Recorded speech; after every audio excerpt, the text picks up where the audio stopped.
Assalamualaikum warahmatullahi wabarakatuh. Jumpa lagi dengan saya di channel Star Club Statistik and Research Club. Pada kesempatan kali ini kita akan membahas tentang kesalahan yang sering dilakukan oleh mahasiswa di dalam memilih lokasi penelitian. Di mana kita harus melakukan penelitian? Ya, ambil lokasi di mana? Ya, entah di masyarakat atau komunitas begitu ya, entah itu komunitas lansia, komunitas balita, komunitas remaja maupun yang lainnya, atau di rumah sakit misalnya, mungkin kasus-kasus yang penyakit misal begitu ya, yang harus ditangani di rumah sakit sehingga harus ngambil di rumah sakit, atau mungkin di sebuah perguruan tinggi, di university, di sekolah tinggi begitu ya, yang kaitannya ini dengan eh, pengembangan pendidikan. Jadi mungkin arahnya ke sana ya. Kalau ke komunitas arahnya ke perilaku hidup sehat ya, pengembangan upaya untuk pencegahan primer dan seterusnya. Kalau untuk di rumah sakit biasanya berkaitan dengan tadi ya, penyakit-penyakit ya, bagaimana upaya pencegahan, penanganan penyakit dan seterusnya. Itu terkait dengan rumah sakit ya. Nah, lalu kita harus ngambil lokasi di mana dengan judul penelitian yang kita buat begitu ya. Maka kata kunci yang pertama yang harus kita pegang adalah kasusnya harus banyak. Ini syarat mutlak ya, syarat yang harus kita pegang dulu. Jadi kasusnya harus banyak dulu. Kalau kasusnya sedikit, ya misalnya kita bicara penelitian kita tentang suatu penyakit misalnya, ya, atau suatu manajemen di rumah sakit misalnya. Ya kalau misalnya terkait dengan penyakit, ya kita cari yang kasusnya banyak. Ya kalau misalnya di sebuah rumah sakit itu sepi, ya kita cari rumah sakit lain yang kasusnya banyak. Ya, kenapa kok harus kasusnya banyak? Ya ini untuk menjamin ketersediaan responden ya.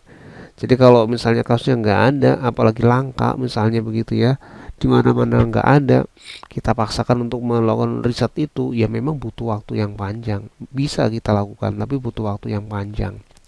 Ya, jadi kalau misalnya kasusnya banyak, waktu penelitiannya itu bisa lebih pendek. Ya, bisa lebih pendek.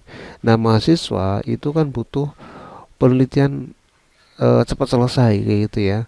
Kalau seandainya tidak dibatasi waktu 1 semester misalnya begitu harus selesai, ya itu bisa bisa terserah. Artinya kalau kasusnya sedikit itu bisa bisa diambil aja, tapi dengan catatan akhirnya waktunya penelitiannya jadi panjang begitu. Ya. Jadi yang pertama harus kasusnya banyak lah. Untuk tahu bahwa kasus yang kita teliti itu banyak atau tidak, bagaimana caranya? Ya kita harus mau melakukan studi pendahuluan dulu ya. Kita misalnya di awal sudah menetapkan tema yang akan kita teliti tentang apa. Misalnya tentang TBC misalnya, TBC kayak gitu ya, di sebuah rumah sakit. Ya, tuberkulosis paru misalnya begitu ya. Nah, kita harus cari tahu dulu kasus itu banyak nggak di rumah sakit itu. Ya, secara nasional dilihat juga apakah memang kasus itu banyak. Kalau misalnya kasus itu banyak, maka bisa kita ambil di situ di rumah sakit itu. Ya, jadi kalau misalnya kasusnya sedikit, ya kita harus hati-hati. Jangan-jangan kasusnya itu penelitian kita akhirnya molor begitu. Penelitian kita jadinya lama begitu ya. Nah, kemudian juga kasus itu ada yang musiman, kita juga harus perhatikan itu. Misal nih, kasus yang musiman itu kayak DHF, ya, demam berdarah. Itu musiman. Ya, misalnya mau penelitian di rumah sakit, ini juga harus memperhatikan apakah lagi musim atau tidak kayak gitu. Kalau lagi musim DHF cocok. Tapi kalau nggak musim DHF, ya jangan coba-coba meneliti tentang DHF pada pasien DHF kayak gitu. Kalau di masyarakat bagaimana? Di masyarakat pun kalau nggak musim DF, nggak musim demam berdarah begitu ya, mereka yang nggak ada inisiatif untuk melakukan upaya pencegahan dan lain sebagainya. Tapi kalau sudah mulai mau masuk musim penghujan, ya mulai banyak nyamuk vektor sebagai vektornya, maka baru itu diperlukan upaya-upaya untuk pencegahan terhadap kasus-kasus yang musiman, ya.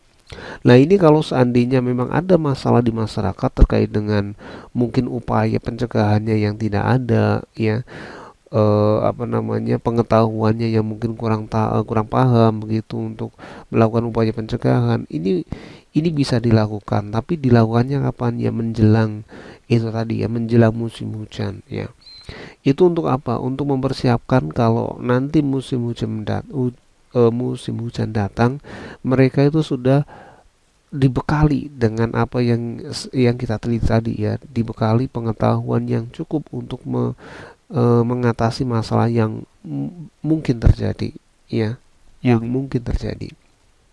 Nah, itu kalau nggak musim, apalagi di situ tidak pernah terjadi kejadian kasus itu, misalnya DHF itu tadi, ya, kita mau meneliti daerah itu ya nggak mungkin lah. Mereka nggak butuh kayak gitu kan, nggak ada kasusnya, ngapain kita mau meneliti di situ, ya artinya percuma kita mau meneliti misalnya korelasi, misalnya kayak gitu, ya, penelitian korelasi, ya, menghubungkan antara pengetahuannya dengan sikap dia misalnya dalam upaya untuk mencegah DHF, ya nggak akan bagus hasilnya. Karena apa? Mereka selama ini tuh nggak pernah ada DHF, ya udah santai aja kayak gitu, ya.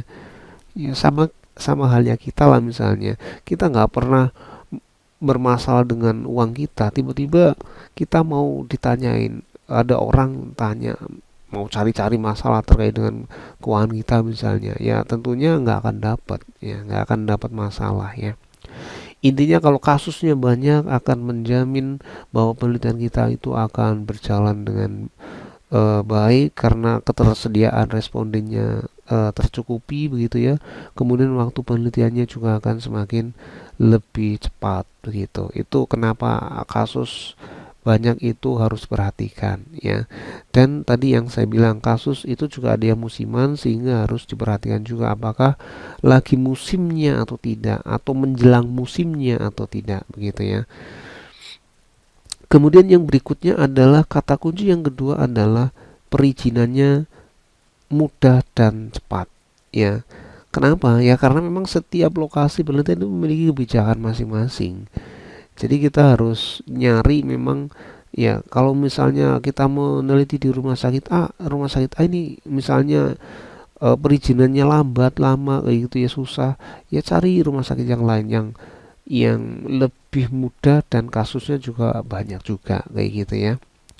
Nah, ini untuk apa? Ya sebenarnya kata kunci yang kedua ini nggak penting-penting amat, tapi penting juga kalau kita mau ngejar waktu terselesainya skripsi itu tepat waktu atau cepat begitu, ya.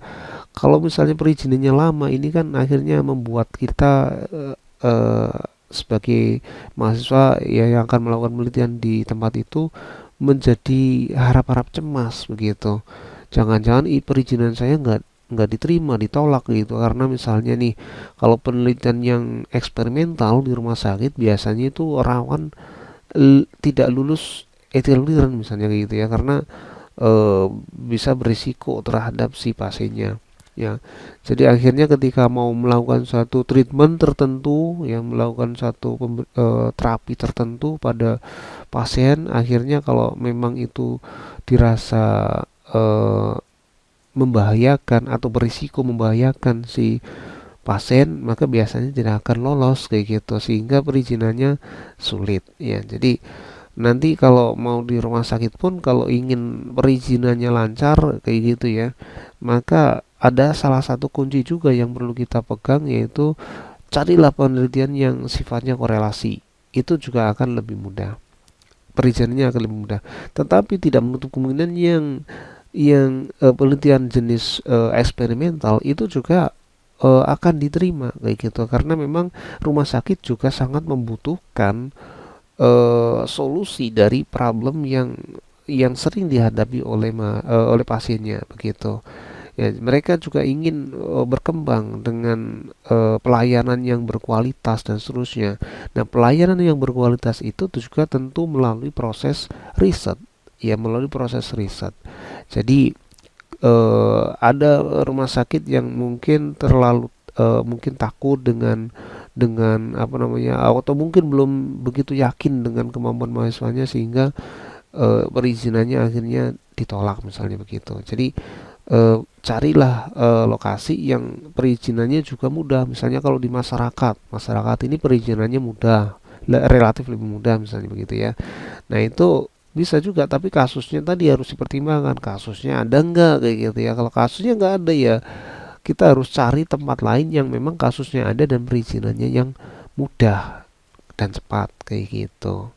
Ya, jadi itu yang harus kita pegang ketika kita mau melakukan penelitian ya.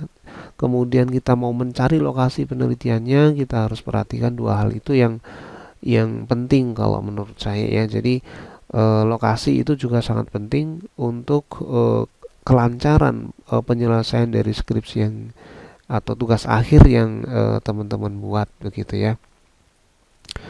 Mungkin itu yang bisa saya sampaikan terkait dengan bagaimana kita memilih lokasi penelitian yang mendukung terselesainya skripsi atau tugas akhir dengan cepat ya.